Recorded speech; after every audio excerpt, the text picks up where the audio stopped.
Dag and Orin meet back up, but it's not long before Zygon's men are after them again, prompting Dag and the Fembot to enact the oldest and dumbest trick in the book, the sexy lady diversion.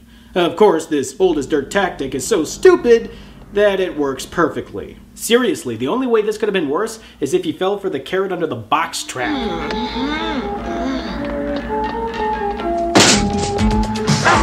Wait a minute, how the hell did that second guy get knocked out? Nothing touches him!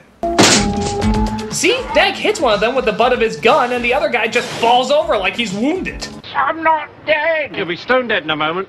Luckily, Dag and Orin manage to elude Zygon's men and they escape. So we bamf to another planet, I think.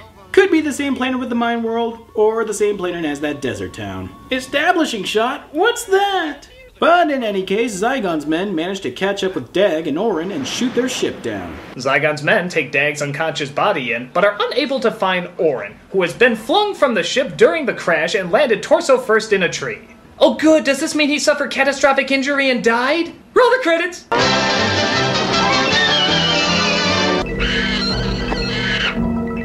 Oh hi, Boba Fett. Nope. Oh hi, Princess Leia. Yeah, you knew she was coming. Maybe not technically a princess, but daughter of some sort of rich person in charge. Yeah, princess. So Princess Leia takes Orin away to her castle because the plot demands it. And Orin wakes up in her bedroom wearing the most embarrassing blue midriff vest. Are undershirts extinct in this universe? How come in 80s sci-fi men always want to wear even less than the women do? Elon? My name is Aviana. Who is Elon? A friend? From the mines? Yeah, just a friend, and totally not my love interest who died just a few days ago. Seriously, is this movie gonna force this romantic relationship on us? It's bad enough that the girl in the caves was killed in the first 20 minutes, but now she's just cast aside for another? I said you had no idea how useless that character was, didn't I? Orin and Leia decide that the best thing for them to do is head back to Orin's cavern planet. Who was your father? Why, Morbro, of course. Supreme Governor of the Bordegon System. I'm getting sick and tired of never understanding. But Orin, never understanding is what you're best at. Meanwhile, Dag is being held prisoner by Zygon, and I think you know where this is going. Try to imagine a needle, the thickness of a human hair, slowly thrust between your eyes.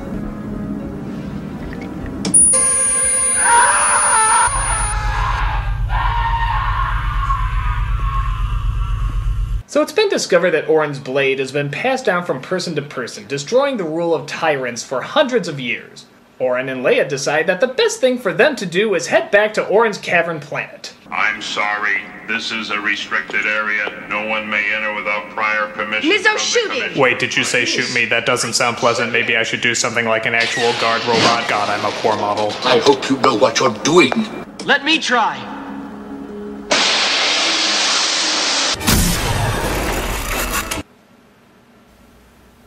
Nah, that's a coincidence. But of course, breaking into Zygon's lair haphazardly has its disadvantages, like being immediately captured. A robot? No, not just a robot. I am the robot. I have been putting the pieces back together for over 1,000 years. He's more machine now than man.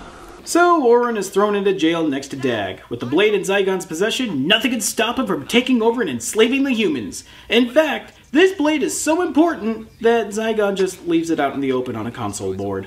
How much you want to bet that's gonna bite him in the ass? Starfly!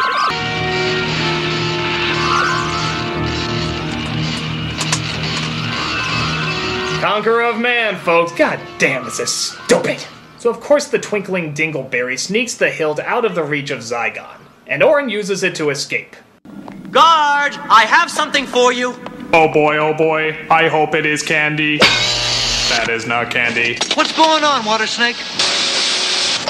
Come on! So Orin and Dag manage to sneak aboard one of Zygon's ships as they leave to destroy humanity's space fleet, I guess. Yeah, we're supposed to care about some fleet we've never even seen in this movie? Oh, and I mean literally never see. We never see a single spaceship of theirs, or even the planet which they're protecting. My god, I'm so invested!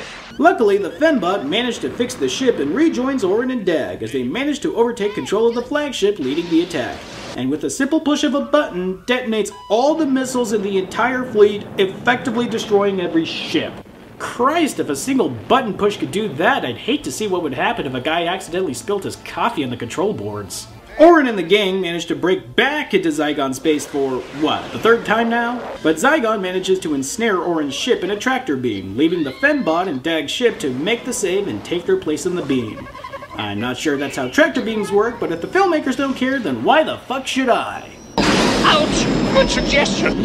The flagship decimates all of the base's defenses, leaving Orin to face Zygon one-on-one. But it looks like Leia decides to go after Orin anyways after seeing Zygon pursue after him, and gets her ass captured as the two were fighting like a complete dumbass. Give me the hilt, Kaka, or she will die like the other.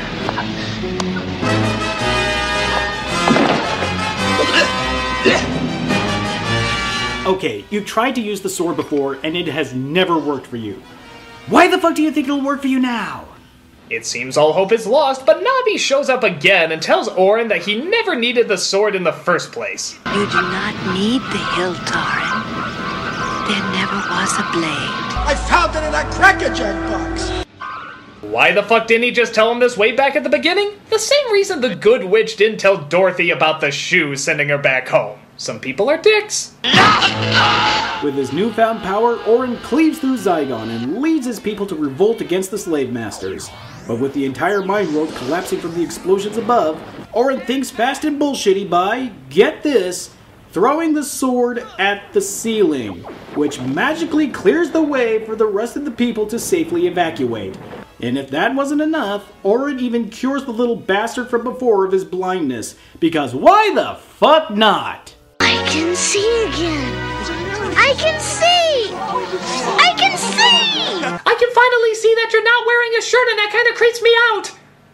We finally end this turn with Space Jesus here being offered by the old guy from way at the beginning to join him in being glowy and shit, but he turns him down in favor of getting some tail.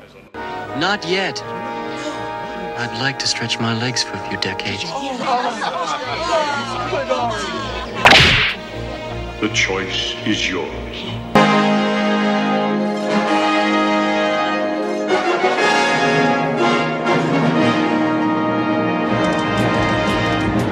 Thank God it's over. Let me tell you, this was a dumb movie. I mean, beyond all the plot points, characters, and shots that they stole from Star Wars, it's just lazy. I'll admit the animation can be good at some times, but the whole story is just a complete mess of half-baked ideas and sloppy execution.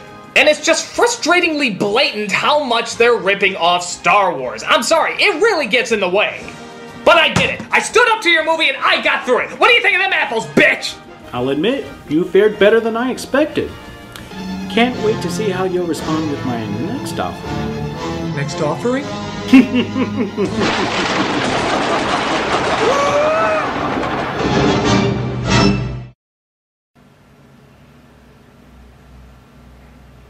Cool.